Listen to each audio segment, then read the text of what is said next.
안녕하십니까, 래피드입니다. 네, 2월 8일 보유 종목 리뷰 시작하도록 하겠습니다. 먼저 코스피 코스닥 보겠습니다. 코스피가 또 1% 하락을 했고요. 코스닥은 0.7% 하락을 했습니다. 코스피가 계속 불안하게 올라갈 듯 말 듯 하면서 양봉과 음봉을 줄지어 세우고 있습니다. 근데 저는 아직까지 하락 추세에 접어들고 있다라고 생각을 하고 있고요. 이 고점들을 이은 선에서 크게 넘지 못하고 쭉 하락하는 모습입니다. 오늘은 또 특히 애플카 관련해서 소식이 나왔죠. 애플카와 이제 현대자동차 그룹, 특히 기아차가 협력을 해서 이제 애플카 그 계약이 본격적으로 생사가 될 거다. 특히 이제 4조까지 계약 금액이 구체적으로 나오면서 좀 주가를 아주 폭등을 시켰는데, 하필 또 주말에 그렇게 사실 무근이라는 그런 소식이 나오더니 공식적으로 이제 현대차 그룹에서 협력을 하지 않고 있다라고 발표를 하면서 기아차 그 다음에 현대차가 아주 폭락을 했습니다. 그래서 지수 하락도 부추긴 것 같고요. 그렇게 저는 계속 말씀드립니다만, 지금 고점 부근에서 종목 그런 거 잘못 잡으시면 참 낭패를 봅니다. 네. 반토막 날 수도 있고요. 정말 위험한 투자입니다. 지금 유동성으로 올라간 이 금액들이 특히 이제 기업의 가치를 보고 오른 게 아니고 그냥 소스 하나만 던져주면 그냥 상한가 치는 게 요즘입니다. 그래서 정말 비이상적으로 움직이는 주식 시장이기 때문에 좀 더 조심스러울 수밖에 없고요.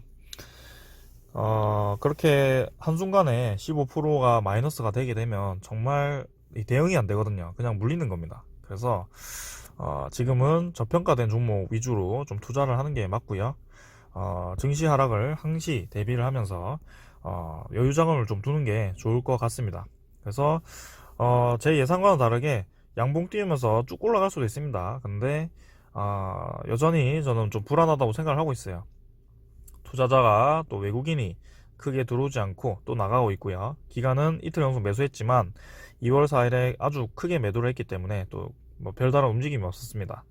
그 다음 이번 주에는 이제 옵션 만기일이 있기 때문에 2월 10일에 좀 변동성이 클 거기 때문에 뭐 크게 올라가고 그런 거 없을 것 같아요. 그래서 하락 가능성에 좀 무게를 좀 두고 있습니다. 그러고 이제 증시 이외에 환율을 좀 보게 되면요. 환율이 쉽사리 떨어지지 않습니다. 그래서 1120원대를 또 유지를 했고요. 서서히 이렇게 올라가죠. 네, 환율이 서서히 올라가고 계속 강조드리는 부분입니다만, 환율이 올라가게 되면 원화 가치가 떨어지고 당연하죠. 원화 가치가 떨어져서 이제 환율이 올라가는 건데, 원화 가치가 떨어지게 되면 한국 주식이 매력이 떨어집니다. 한국 주식 팔면 원화가 나오는데요. 그럼 그 돈이 떨어지는 건데, 그럼 지금 당장 한국 주식을 팔지를 않던가 가만히 있던가, 아니면 한국 주식을 지금 더 내리기 전에, 가치가 더 내리기 전에 팔고 다른 주식으로 들어가던가, 이 둘 중에 하나입니다. 근데 최근에 들어서 이제 그런 신호가 조금 포착이 되었죠. 외국인 투자자 위주로 매도가 좀 크게 나오는 모습이었습니다. 그래서 환율이 더 오르게 되면 외국인 투자자가 더 많이 빠져나갈 것으로 예상이 좀 되고요. 일단은 매도 금액은 크게 이제 멎은 것 같은데 2월 말에 또 어떻게 움직일지 계속 주의 깊게 봐야 될 것 같습니다. 코스닥도 마찬가지고요. 크게 움직임 없이 이렇게 계속 21선 아래에서 불안불안하게 이어지고 있습니다. 언제든지 60일선 깨고 추가로 내려갈 가능성이 있기 때문에요. 코스닥은 별로 믿고 그렇게 큰 돈을 투자할 그런 지수는 아닌 것 같습니다. 그래서 조심하셔야 됩니다. 지금은 아주 고점 위치에 있다는 것을 명심을 하시고, 그 다음에 해외 주식과 지금 한국 증시가 좀 디커플링이 되어가고 있습니다. 그래서 주의 깊게 좀 보고 있고요. 환율에 의해서 이렇게 디커플링이 된 것인지 아니면 기아차발 악재에 의해서 디커플링이 된 것인지 모르겠지만, 기아차뿐만이 아니더라도 삼성전자 그리고 SK 이노베이션 뭐 이렇게 좀 좋지 않게 흘러갔습니다. 2차전지, 삼성전자 이렇게 반도체 관련주들이 모두 좋지 않게 흘러갔기 때문에 서서히 이제 조정세가 나오는 것이 아닌가라는 생각이 좀 들고 있습니다. 증시는 이렇게 계속 진행을 좀 보도록 할게요. 그리고 이제 관심 종목 좀 보겠습니다. 한국정보인증 먼저 보겠습니다. 오늘 170원 하락을 했고요. 6,790원에 마무리 좀 했습니다. 21선 한번 찍고 나서 다시 한번 내리는 모습이고, 여전히 요 근처에서 그냥 좀 갇힌 채로 바닥을 한번 다시 다지는 그런, 네, 진행을 좀 할 것 같습니다. 아직까지 지금은 수급이, 네, 터지지 않았고요. 아직까지는 보안주 관련해서는 크게 관심이 없어 보입니다. 투자자들이. 그래서 크게, 네, 움직임이 없을 것 같고, 당분간은 241선 위에서 잘 지키는 선에서 바닥 한번 다시 다지고 반등을 좀 하는 그런 과정이 좀 나와야 될 것 같습니다. 투자자는 외국인이 조금씩 계속 매도를 하고 있고 큰 움직임은 없네요. 네, 그 다음은 이제 두산도 300원 하락을 했고요. 52,000원 선에서 뭐 크게 상승이 없었습니다.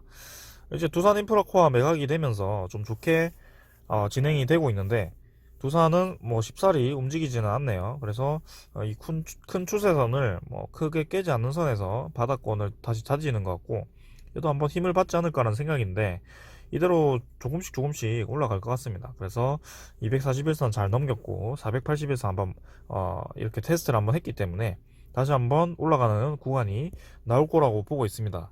단 이제 증시가 조금 빠지고 있고, 그다음 기간 매도세가 좀 멎어야 될 것 같은데요. 두산이 이제 기간 매도가 계속 나오고 있네요. 그래서 그것 때문에 좀 크게 힘을 못 주는 것 같은데요. 한번 기간 매도세가 먹고 그다음에 증시 조정이 끝난다면 두산도 좀 힘을 받을 가능성이 큽니다. 그래서 두산 밥켓, 두산 인프라코아, 두산 중공업, 두산 퓨얼셀, 두산 이렇게 5가지가 모두 다 잘 해결이 되고 있기 때문에, 네, 이제 합병 이슈도 있을 거고 인적 분할 이슈도 있을 거고, 네, 그렇기 때문에 지주회사가 잘 올라갈 것 같습니다. 한번 지켜볼게요. 그 다음은 삼성중공업입니다. 삼성중공업도 뭐 큰 움직임이 없었고 오늘 좀 반등을 해줬네요. 그래서 크게 이제 121선 깨지 않는 선에서 반등을 해줘서 다행인 것 같고요. 쌍바닥 잘 다지고 올라가고 있습니다. 삼성중공업이 지금 리포트가 뜨면서 좀 크게 힘을 못 받을 것이라는 예상이 좀 나오고 있는데, 조선 말고 이제 해양 쪽이 좀 좋지 않게 흘러가면서 이 뭐죠? 적자에서, 네, 흑자로 전환이 되기가 어려울 것이다 라는 전망이 좀 나왔죠. 근데 저는 뭐 여전히 조선주에 대한 그 유효하다고 보고 있고요. 조선주가 아직까지 좋다고 보고 있고, 삼성중공업이 그런, 네, 어, 불안감이 있다는 것은 이미 예전에 다 나왔었던 거고, 거기에 대해서 주가가 많이 하락을 했었던 겁니다. 근데 여기서 이제 저점을 다지고 반등을 다시 시작한 이유가 이제 조선주에서 반등을 했기 때문에, 여기 반등 지점에서 더 내려가진 않을 것 같아요. 그래서 잘 받치고 서서히 좀 올라가지 않을까라는 생각입니다. 그래서 삼성중공업도 주봉상으로 다행히 양봉 띄우면서 잘 반등을 좀 해줬고요. 이 초록색 선, 네, 7,700원이죠. 7,800원인가요? 요 근처, 그다음에 월봉선으로는 60월봉선 한번 다시 터치하러 갈 것 같습니다. 투자자는 여전히 기간이 매도를 이어가고 있고, 일단 기간 자체가 코스피를 전체적으로 매도를 하고 있기 때문에 뭐 크게 안 파는 종목이 거의 없을 정도인 것 같습니다. 근데 외국인이 이제 매수세로 좀 돌아서긴 했는데 계속 지켜봐야 될 것 같아요. 그 다음은 이제 SCI 평가 정보입니다. SCI 평가 정보를 보게 되면, 네, 3,920원에 마무리를 했고요. 아직까지도 241선 아래에 위치를 좀 하고 있습니다. 그래서 크게 신규 매수를 하기에는 애매한 구간이고요. 확실히 추세 반등이 있기 전까지는 신규 진입은 하지 않는 게 좋을 것 같습니다. 아직까지는 이 바닥선에 위치를 하고 있고, 좀 21선을 위로 돌파를 하면서 이렇게 우상향하는 그런 모양을 다시 만들어야 될 것 같습니다. 그때쯤이면 이제 세력도 좀 움직이면서 올릴 만한 그런 소스를 뿌리지 않을까라는 생각이고, 아직까지는 그 토스 매각 인수죠. 토국 토스 인수설 이외에는 큰 이슈가 없어서 이렇게 지지부진한 것 같습니다. 코스닥 자체가 지지부진하기 때문에 마찬가지로 같이 큰 움직임이 없는 것 같고, SCI 평가 정보도 시간이 더 필요한 것 같습니다. 그 다음 한국항공우주고요. 한국항공우주는 오늘 뭐 상승을 하다가 그냥 뭐 부한 마무리로 끝났습니다.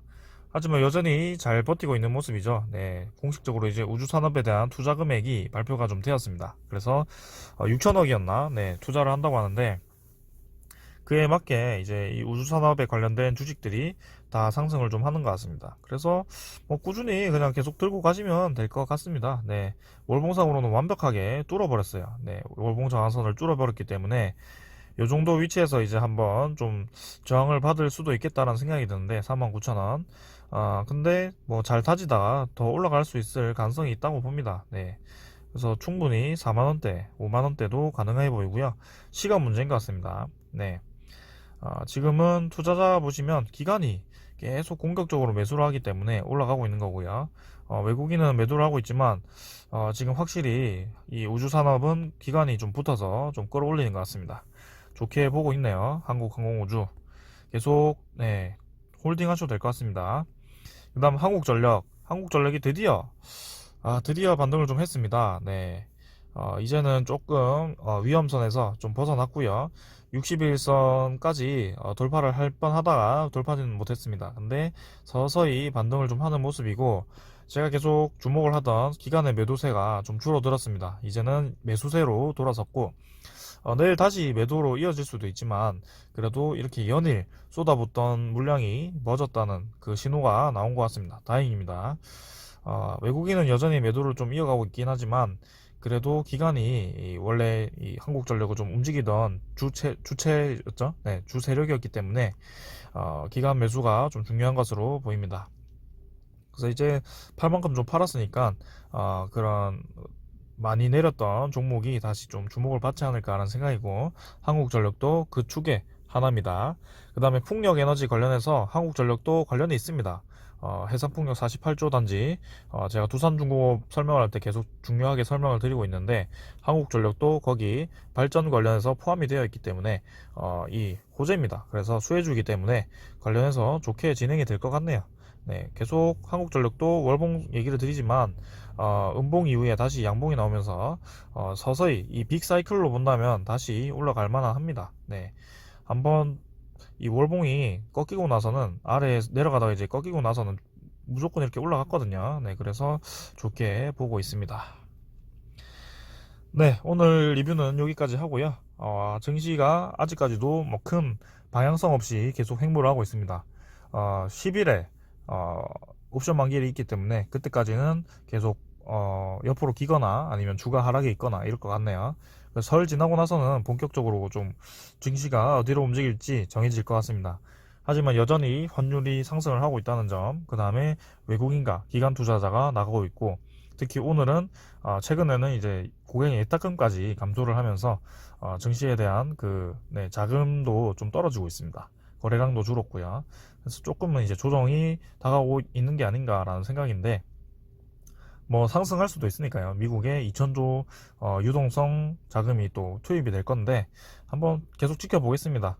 네, 요 종목들은 좀 장기적으로 봤을 때 다 괜찮을 것 같은 주식이기 때문에 이렇게 매일매일 리뷰를 좀 하면서 진행을 하겠습니다. 감사합니다.